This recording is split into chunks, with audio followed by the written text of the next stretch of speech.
இது வரைக்கும் சப்ஸ்கிரைப் பண்ணாத நம்ம சேனலை சப்ஸ்கிரைப் பண்ணிக்கோங்க. இத்துடன் தொடர்ந்து வீடியோ வரணும்னா பக்கத்தில் இருக்க பெல் ஐகானை கிளிக் பண்ணிக்கோங்க.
நான் ஒரு வார்த்தை உன்னை எதிர்த்து கேட்டதில்லை, யாரென்று நான் பேசியதில்லை. இருந்தாலும் இன்று ஒன்று கேட்காம என்று நினைக்கிறேன் அண்ணா.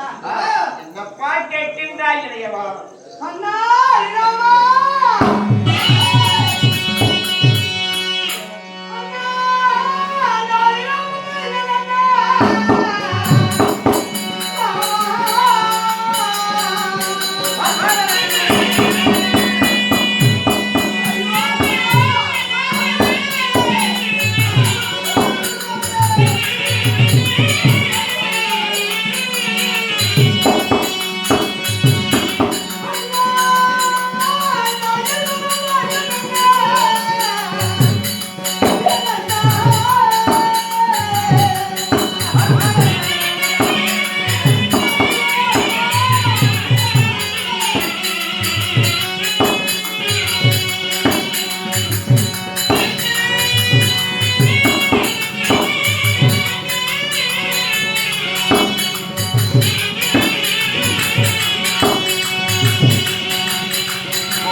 சற்று நேரத்திற்கு முன்பதாக சிற்றன்னையாகப்பட்டார் கைகேசி அம்மன் என்னை வந்து சந்தித்தார்.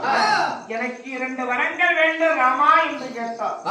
நம் தாய் கேட்டால் நாமல் கொடுக்காமல் இருப்போமா லட்சுமணா? அன்னையிடத்தில் நான் கொடுக்கின்றேன் என்று உரைக்கிறேன். பரத நாட்டையாளட்டும் நீ 14 ஆண்டு காலம் கானகம் போக வேண்டும் அப்படி என்று என்னிடத்தில் கேட்க அதன்படி ஆகட்டும் தாயே என்று நான் உரைத்தேன். பொழுது விடிந்தால் நான் அயோத்தியை விட்டு அரண்யமான கானகம் போகணும்.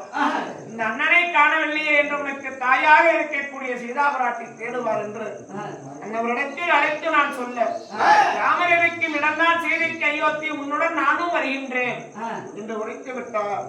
பரதன் நாட்டையாளர் பரதனுக்கு பக்கத்துணையாக படை தளபதியாக இருந்து நீ பாதுகாப்போடு இது நானும் உன் தாயாக விளங்கக்கூடிய சீதா பிராட்டியும் அயோத்தியை விட்டு நாங்கள் அரண்யா போகின்றோம்.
ஒருபோதும் தவறாக நினைக்க வேண்டாம். நம் உடலிலே உயிர் உள்ளவரை என்றும் நம்ம பிரிய மாட்டோம். உடல்தான் நாம் இருவேறு இடத்தில் இருந்தாலும் நம் உள்ளமாகப்பட்டது என்றும் ஒன்றாகத்தான் இருக்கும். இந்த ராமன் மீது எவ்வளவு நீ பாசம் வைத்திருந்தாயோ அதை விட நீ பல மடங்கு பாசம் வைத்து உனக்கு பரதனும் அண்ணன் தானே. பரத நாட்டையால நீ பக்கத்துணையாக இரு இல்லையவா? ஐயோ அண்ணா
பகவானை சொல்ல வேண்டாம். உன்னை விட்டு நான் ஒரு நாள் பிரிந்ததில்லை. உன்னை விட்டு பிரிந்து நான் வாழ மாட்டேன். உன்னை எதிர்த்து பேச வேண்டாம் என்று நினைக்க வேண்டாம். வந்தால் உன் கூட ஆச்சுது. இல்லையே என் உயிரை துறந்து விடுவேன் அண்ணா. நீயும் அதுபோல் உரைக்க வேண்டாம். உலகத்திலே என் உடன் பிறந்தவர் எப்பேற்பட்ட தம்பிகள். இது போல தம்பி பாசம் யாருக்கு அமையும்? ஒருபோது நீ எவ்வாறு சொல்ல வேண்டாம். நீயும் என்னுடன் வந்தால் ராமனை காட்டுக்கு அனுப்பினோம். போக மனமில்லாமல் மனைவியை அழைத்தால் நிறையவனையும் அழைத்து சென்றால் தான் போக வேண்டாம் என்று உரைப்பார்கள் என்று நினைத்துக் கொண்டு ராமன் அழைத்து செல்கின்றார் என்று நினைப்பாங்க. என் தம்பி என் மீது பாசம் வைத்தவன். அதனால் நான் என்ன சொன்னாலும் அவன் ஏற்க மறுக்கின்றான். உன்னை தாயாக நினைக்கக்கூடியவர் அல்லவா? அதனால் என் தம்பிக்கு தகுந்த புத்திமதி சொல் பெண்ணே. சாமி, தம்பி நம்மளோட வரவில்லை என்றால் அவர் மனிதர்களே என்று சொல்கிறார். இன்றைக்கு நம்மளால மட்டும் எப்படி சாமி இருக்க முடியும்? அழைத்து கூட்டிட்டு போலாமா? அண்ணா பரத நாட்டையாள நீ நாட்டிலேயே ஒரு வார்த்தை எப்படி சொல்ல வேண்டாம். அண்ணனை எதிர்த்து பேசிவிட்டால் இந்த அவர் சொல்லி எனக்கு வேண்டாம் அண்ணா. உன்னை விட்டு ஒரு நாள் நான் பிரிய மாட்டேன் அண்ணா. என்னை விட்டு பிரிந்தால் இறந்து விடுவேன் என்று உரைக்கின்றாய். அனைவரையுமே என்னை பாசத்தால் என்னை அடிக்கின்றீர்கள் இல்லையவா? பிரிந்தால் இறந்து விடுவேன் என்று உரைத்த பிறகு உன்னை நான் விட்டு சென்றால் பெரும் பாவம் அல்லவா?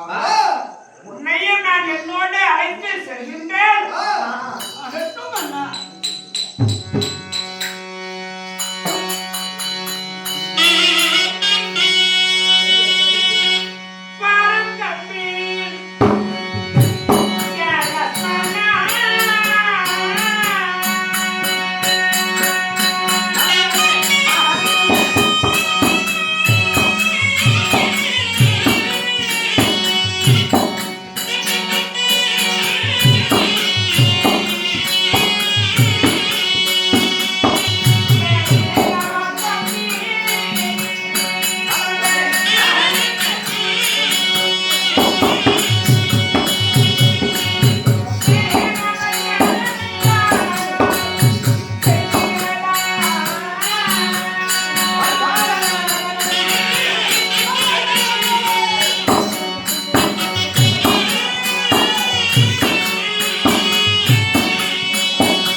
அரண்யமான காலமும் நான் போகலாம் என்று வந்தோம்.